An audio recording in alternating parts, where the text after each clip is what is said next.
Welcome once again to Musings by Danon. It's not often I come across a piece of media that I am disappointed by. I've read enough novels and manga to generally get a feel for if I'll like a thing or not, usually within the first few pages. Style is very important to me, which is why The Name of the Wind is my favorite book. Give me entertainment that is well presented, well scripted, and engaging. Story out of order but makes sense after it's finished like Baccano? I'm fine with that. A story that jumps between a myriad of characters and has almost 150 different viewpoints like the Wheel of Time? Sign me up. What I don't enjoy is rambling or chaos. I don't really watch a lot of streaming, other than to support friends who stream. I don't like VTubers, not because I have something against people pretending to be anime girls or anything, but because I don't enjoy streaming content in general. I don't like watching live sporting events like the Olympics or baseball or any organized sport. It's just not fun for me. As someone who has lived with ADD my entire life, I have enough chaos inside my own brain. I don't want my entertainment to be chaotic as well. One of the worst things for me to read, personally, is a thought piece. I can't stand reading them, mostly because I consider them near illegible. I've written several thought pieces, but after I'm done with them, I go back and organize them. Eventually, they can turn into something worth sharing with other people, like a script, a story, or a D&D campaign. But to me, thought pieces are just ramblings. Trying to get your chaotic thoughts out onto the page so you can go back and organize them is therapeutic, but leaving the thoughts rambling, repetitive, and chaotic isn't something I want to read.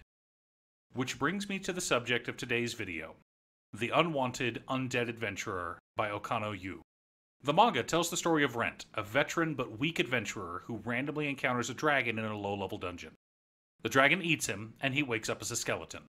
His memories are all there, along with his experience and skills, but his flesh and blood are missing.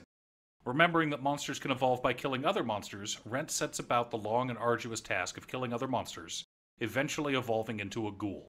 The story continues and is mostly about him trying to pass himself off as an adventurer, gaining more power than he ever had as a living person. The problem is, the light novel version of this story takes forever to get anywhere because we are reminded about everything that has happened on every other page. When the story is from Rent's point of view, we get chaotic thought pieces reminding the reader of events that happened 1 or 2 pages ago.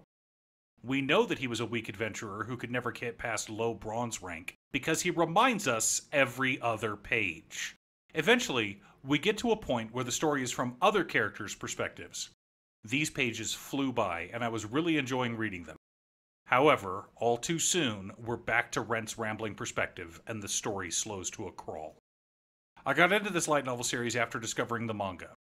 I gotta say, the manga is far superior to the light novel. The story moves much faster, you don't have to deal with Rent's constant inane rambling, and the art is simply gorgeous. If you want to read The Unwanted Undead Adventurer, I highly recommend sticking with the manga instead of the light novel. Thanks for tuning in. I was nervous to do a negative review, as this was the first one on my channel, but hopefully I didn't come across as too negative.